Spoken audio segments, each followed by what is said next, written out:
Welcome back to Believers IS Academy. Today we are going to discuss a very important topic about Janjatiya Gaurav Divas. Okay, what is Janjatiya Gaurav Divas? Who is Birsa Munda? Why it is important for us to study? We are going to discuss about all these things in today's video. So moving on, what is Janjatiya Divas and why it is in news? It is in news because from 2021, since 2021, November 15th is celebrated as Janjatiya Gaurav Divas. Janjatiya Gaurav Divas to honor the contributions of tribal communities in India's freedom struggle.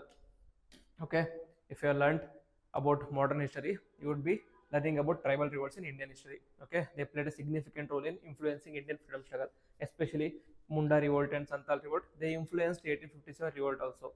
Okay, so they were influenced a major freedom movement, and they also inspired many of Indian nationalists to take up national movement. Okay, so in order to recognize their struggle, in order to recognize their contribution to India's freedom struggle, the November 15th has been recognized as Janjatiya Gaurav Divas. Okay, so that day commemorates the birth anniversary of the legendary Birsa Munda. So this is why Shri Birsa Munda becomes very important. Okay, in his name, November 15th is celebrated as Janjatiya Gaurav Divas. So we will see who is Birsa Munda. Okay, so Birsa Munda, like about his initial days, he was born on November 15th. He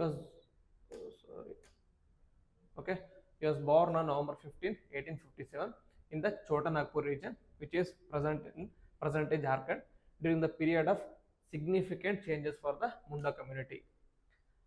He spent early years traveling with his parents, received primary education under Jaipal Nag, who was also a prominent tribal leader. Okay, and then he was influenced by Sardari agitation. Sardari agitation was a peaceful movement against British rule. So Birsa Munda emerged as a leader advocating for tribal rights. Okay, he was guided by Jaipal Nag, and in the initial days he was influenced by Sardari agitation. What is Sardari agitation? It was agitation led by Sardars against British, which was a peaceful agitation. Okay, and it influenced Birsa Munda's life to an extent. So in historical background, the major revolt of Birsa Munda or major agitation of Birsa Munda was directed at Christian missionaries. Okay, Christian missionaries were rampant in Chota Nagpur region. They were very rampant in Chota Nagpur region, and they were all the time involved in proselytizing. What is proselytizing? Proselytizing is religious conversion. So they were converting tribal communities into Christianity. Okay, in order to fight against Christian missionaries, he started Birsite faith. Okay, Birsite tribal faith, which was a mix of Hindu religion as well as tribal religion. Okay, he started Birsite faith in order to counter the Christian missionaries' conversions among tribals. It became a challenge to British conversion efforts. Okay, you know that Britishers, one of their main aim was for a commercial benefits. Other than that, they wanted to convert Indians into Christianity. Okay, that was their side aim, and it was majorly done by Christian missionaries. So in order to fight against Christian missionaries, he started Birsite faith. So, and members of Munda as well as Oraon communities. It is also a prominent community in Chota Nagpur region. Joined the Birsite revolt sect. Okay, Birsite sect, and Mundas honored him as Dharati Abha. Dharati means earth, Abha means father. So he was famously called as father of earth. Okay, along with this one, he also started a Singabonga movement. Okay, Singabonga movement. What is Singabonga movement? Singbonga movement or Singbonga cult. What is Singbonga? Singbonga is Sons of Soil movement. Sons of Soil movement. Okay, it was famously called as Sons of Soil movement. He also started, along with Birsite faith, he also started Singabonga cult, which was aimed at protecting the soil. That is, the tribal communities share a spiritual relation with the community, spiritual relation with the land. It is not just the land for their shelter. They also consider land to be a spiritual ancestors' lands. Okay, they have a deep faith connected to their land. So in sociology, there is a small, in sociology and anthropology, there is a uh, topic called as NMS complex. Okay, NMS complex. It was given by famous famous sociologist or anthropologist LP Vidyarthi. Okay, according to LP Vidyarthi, what is NMS? NMS is nature, man, and spirit, and they share a very prominent relation between each other. Okay, the man who is a tribal here share a very deep and connected relation with the nature as well as spirit of the land. Okay, for example, he studies the Malayar community. He studies Malayar community, and he says that in Malayar community they worshipped nature. Okay, they worshipped nature and they consider nature as the Holy Spirit. Okay, they worshipped a spirit called as Gosayan. Okay, for them anything and everything went through his approval. Okay, with his approval they used to do marriage celebrations, they used to conduct festivals and etc. So for most of the tribals in India, they share a spiritual relation with the land. So Singabunga movement is also similar to this one. Now moving on to the Great Tumult, or also called as Ulgulan movement. Okay, this was a prelims question in 2021. The question was, which of the following revolt is also called as Great Tumult or the Ulgulan? And the options were Munda revolt, Santal revolt, Larka revolt, etc. etc. So the correct answer was Munda rebellion. What was Ulgula movement? It was started by Birsa Munda when he was in only 20s. He responded with courage and fear, and he was also known as Janjatiya, what I already told you. And Munda rebellion was against the Britishers and Christian missionaries. So movement was a fight not only for justice but also for the preservation of tribal identity and cultural values. Okay, they were not only fighting against British, they were also fighting against Christian missionaries in order to conserve their own cultural traditions and tribal identity.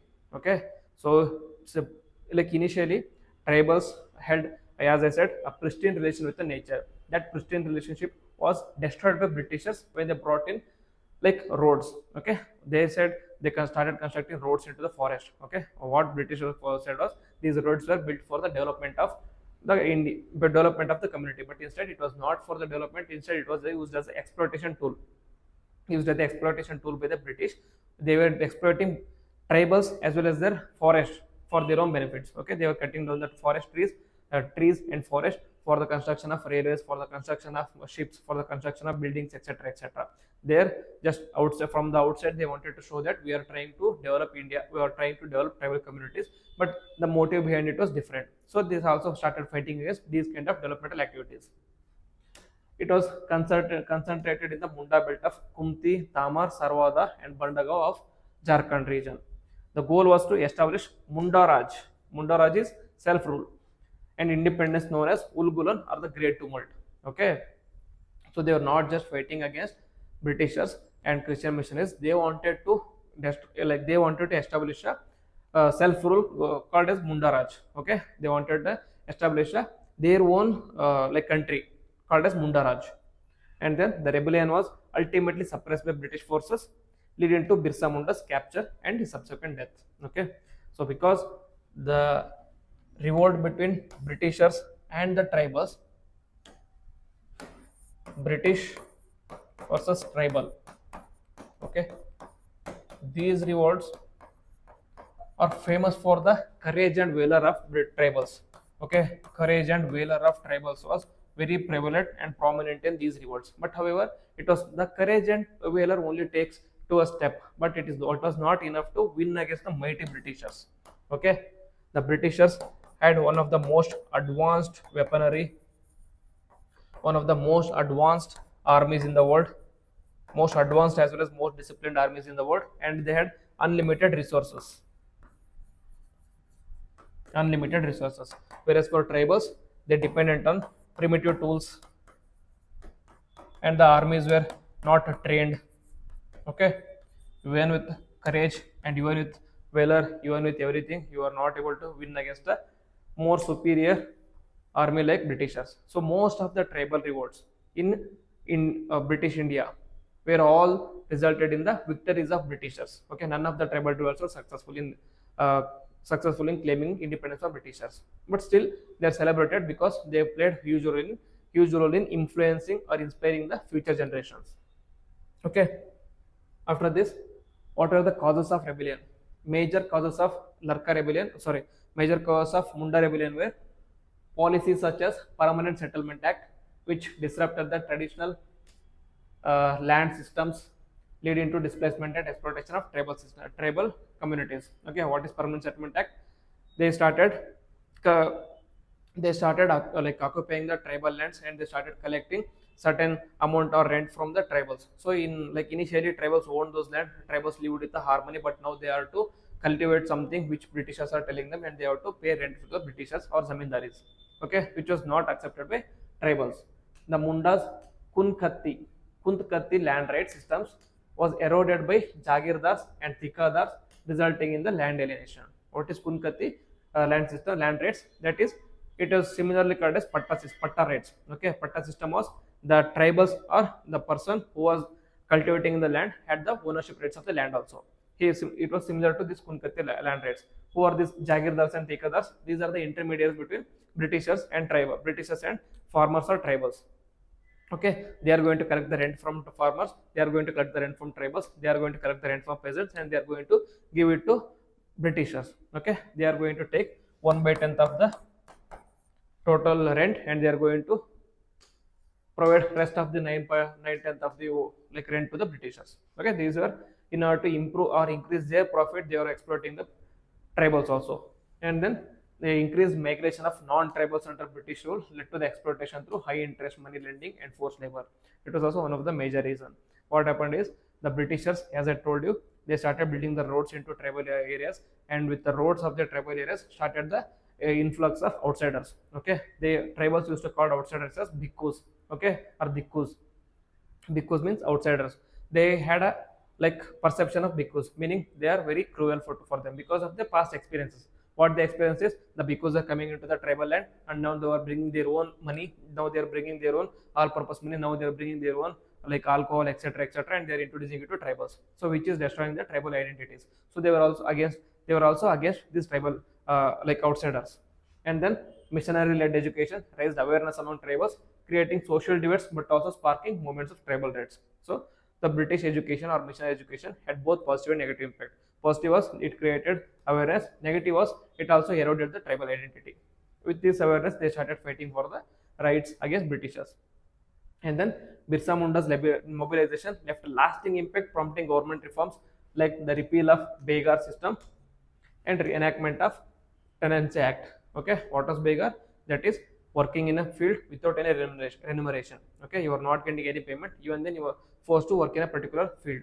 But this system was abolished, and they also enacted Tenancy Act. What is Tenancy Act? Now, if you are cultivating in a land, if you are a tenant, meaning as long as you pay the rent, the owner or the zamindar cannot ask you to move out of the land. Okay, that is Tenancy Act. It also, in one way, ended absentee landlordism. Okay, what is absentee landlordism? Like the person who owns the land is called as landlord, but the person who is cultivating it is the tenant. So the landlord is somewhere and he is absent in the landlordism. So the landlord is going to collect rent from the farmers or tenants there. That is called as absentee landlordism. And then the movement was violently suppressed, and Birsa Munda died in jail in June 9, 1900. As I said you, because of the various reasons, the movement ultimately failed, but it also served as an inspiration to future generations. Okay, what is the significance of Janjatiya Gaurav Divas? Is significant in preserving the legacy of tribal resistance leaders and advocating for tribal rights. Okay, Janjatiya Divas serves as a reminder for Indians. Okay, the freedom you are enjoying is because of the struggles by national movement leaders, and these tribal leaders who put up their lives in order to secure this freedom. Okay, you have to remember these members. Because of these individuals, you are enjoying the freedom you have now. Okay, it promotes more inclusive society that values the contributions of communities in India's historical and cultural fabric. Okay, normally whenever we study national movement, like from the perspective of freedom struggle, what we remember is we remember the folklore of Gandhiji, Nehru, Subhash Chandra Bose, etc., who came in the Tilak, etc. But we often forget the contributions provided by these tribal leaders such as Birsa Munda, Koramallaya, like Sidhu and Puhu, Tirut Singh, Jatra Bhagat, etc. So in order to remember these individuals, these heroic individuals who fought for the independence movement, they should also be remembered. So this Janjatiya Divas is a step in that direction. Okay, we saw Birsa Munda revolt. With this, we will also try to understand, or we also try to look into other revolts which played very important role in national movement. Okay, so important tribal revolts. I am going to give you the tribal community and major leader and the like place from where they were fighting and the reason for those things. Okay, first and foremost important was the Khasi rebellion. Okay, Khasi rebellion. Where were Khasis? Khasi is present in Meghalaya, but in British India it was in Assam. Okay, these Khasis were present in Khasi Hills. Khasi Hills. Okay, here main leader was the Tirut Singh. Tirut Singh. The reason for the revolt of Khasis was Britishers. What they did was Britishers put a ban on zoom cultivation or zoom cultivation. What is zoom cultivation? Zoom cultivation is shifting cultivation. Okay, what is shifting cultivation? You are going to burn a land, you are going to cultivate a land, then you are going to sow the seeds, and then you are going to use those seeds, and after the harvesting is done, you are going to like destroy it by fire. Okay, so that is called as slash and burn also. This system of cultivation was banned by Britishers because of this reason, and Britishers revenue policy was also exploitative in nature. Because of these reasons, Khasi started fighting against Britishers. And after Khasi's important community was Kol. Okay, Khasis and then Kols. Who are Kols? These are the tribal communities belonging to Orissa or Odisha. Okay, Odisha region, and major leader of this rebellion was Jatra Bhagat. Jatra Bhagat or Buddha Bhagat. He was also called as Buddha Bhagat. Okay, what was the reason? It was because of outsiders exploitation.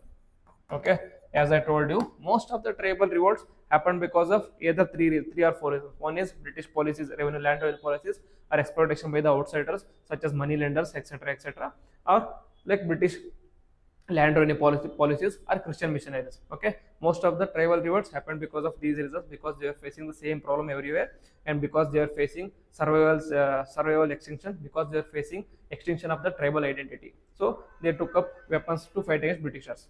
And after Kols, another important revolt was Konds. Okay, Konds belong to Odisha, Jharkhand, and other regions. Okay, and important leader was Jatra Bhagat. Sorry, Chhatra Biyasi. Okay, Chhatra Biyasi. So the reason behind this revolt was very peculiar, very unique, because they were involved in human sacrifice. Okay, they used to do human sacrifice for festivals or ceremonies. This human sacrifice was banned by Lord Hardinge. Okay, because they felt that Lord Hardinge and the Britishers were getting involved in our customs. They were getting involved in our customs, and they were getting involved in order to destroy our traditions and customs. They were involving in tribal identities, so they fought against Lord Hardinge. Okay, after this, another major and very important revolt was the Santal revolt. Okay, Santal revolt. It was again in Bihar region. Okay, all this, the belt of Odisha, Chhattisgarh, Jharkhand, and Bihar. These are the major like states which have the higher concentration of tribals. So most of the rebellions have happened in these regions and northeastern regions of Assam, Mizoram, Meghalaya, etc. etc. So in Bihar, Santals and the leaders were Sidhu and Kuhu brothers, Sidhu and Kanhu, who were also called as Biswas brothers. And here the reason was exploitation by outsiders. Okay, so because of Britishers, again the like, outsiders or bhikkhus started coming into the tribal belts and they started exploiting the tribals. They started providing them money in the form of lending, and then they were exploiting those tribals and they were acquiring the land. So in order to fight against these outsiders, like they took up the arms, and these outsiders went to Britishers for help, and Britishers picked up the arms in order to suppress this revolt. And after this was the Munda revolt. I have already explained this Munda revolt because of Christian missionaries. After Munda revolt, another important revolt was the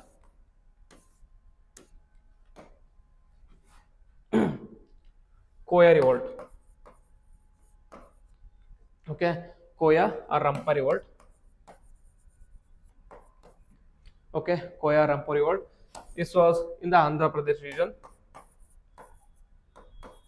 region, and it was led by Koramallaya.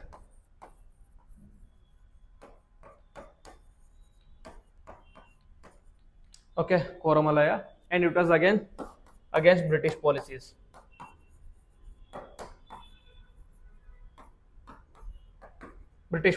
Because British land revenue policies were very exploitative, and apart from Britishers, these intermediaries such as Jagirdars, Tikadars, and Zamindars, they were exploiting the peasants more than the what Britishers were exploiting. Because of this, they took up the arms again, started the rebellion. And after this, some other importance were Kuki and Nags. So as the name says, they were from Manipur and Nagaland. So it was initially started by Raja Jadanong, and it was continued by Rane Gudenlu.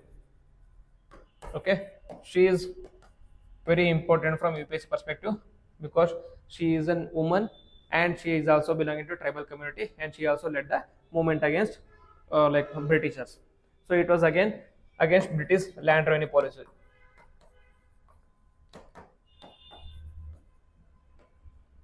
Okay, so these are some of the important tribal revolts which happened in British times. Okay, so this is just for the context, and we should remember these important revolts which happened during the British era, which also served as a like inspiration for other future struggles. And now we'll just see another small topic about how India is trying to help tribal roots. Okay, tribal roots and global roots.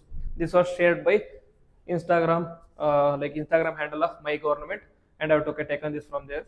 So this is talking about how Prime Minister Modi is putting tribal culture on the world map.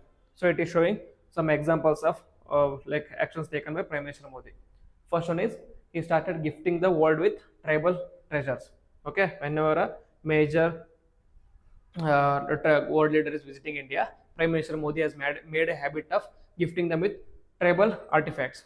So one of the measures was Dokra art, which belongs to Odisha, West Bengal, and MP.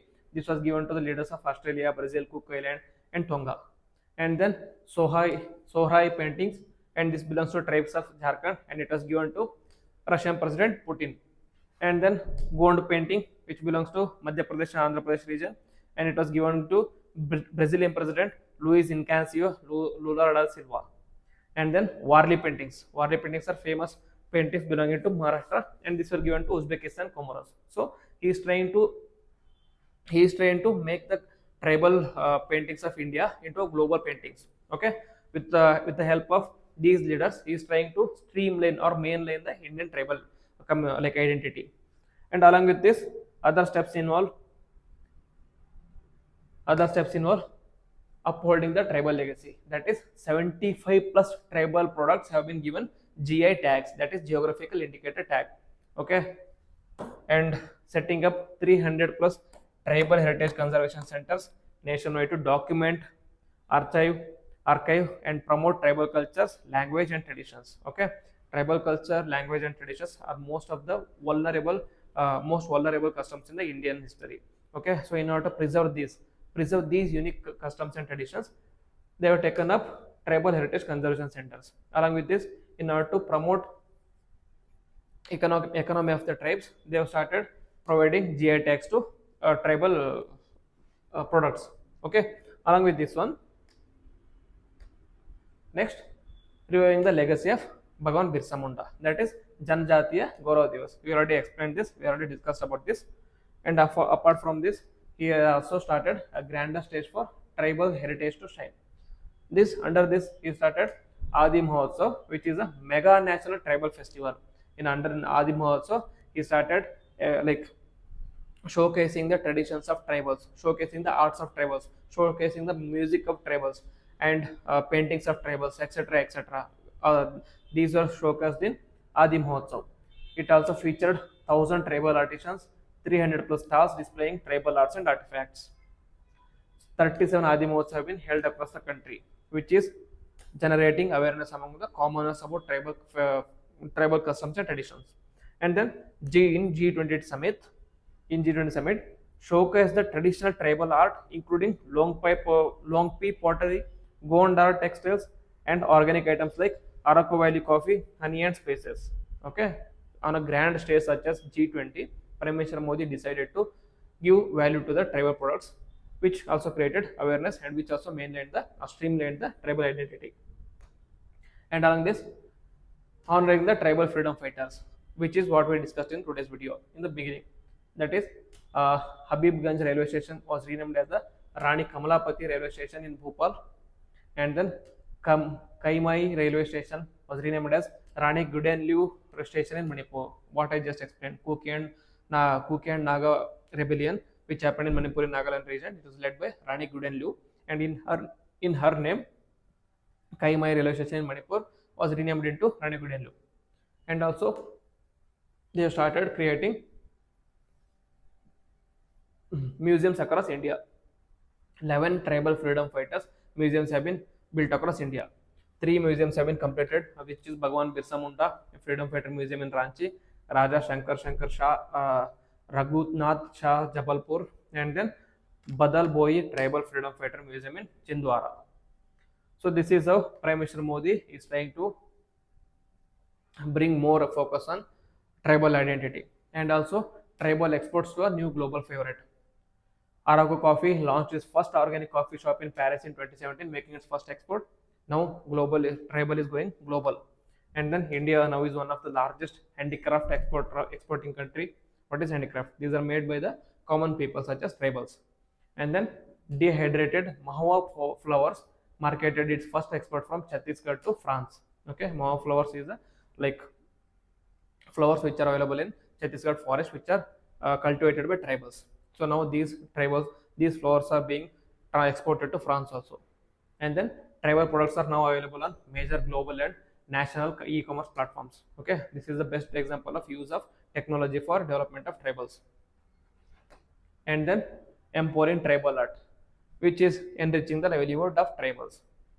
2.2 lakh artisan families with 1 lakh plus products have been registered under TriFed. Okay, it is also helping the artisans sell their craft and grow their livelihoods through market linkages. Okay, before these tribal art were very hard to get hold of. Now what they are doing is, with the help of TriFed and with the help of these markets, tribal markets, they are able to sell those goods at a good price for themselves. Okay, with that they are also making a livelihood out of for them. Okay, so these are all the important issues I want to discuss today. Hope it is very useful for you. You have to make notes of these things. Very important points I explained today. If you are making the notes of these points, you can use this in the mains exam. If you are a student of anthropology, this comes very handy in your paper 2 also. Do make notes of these things also. Okay, and if you have any doubts, do write in the comment box. If you already watched the previous videos and if you have any suggestion for me, do write in the comment box. I will try to improve on it. And if you have any other doubts and if you want any suggestions from the institute, do also write that one also. And with this, I will end today's video. Jai Hind.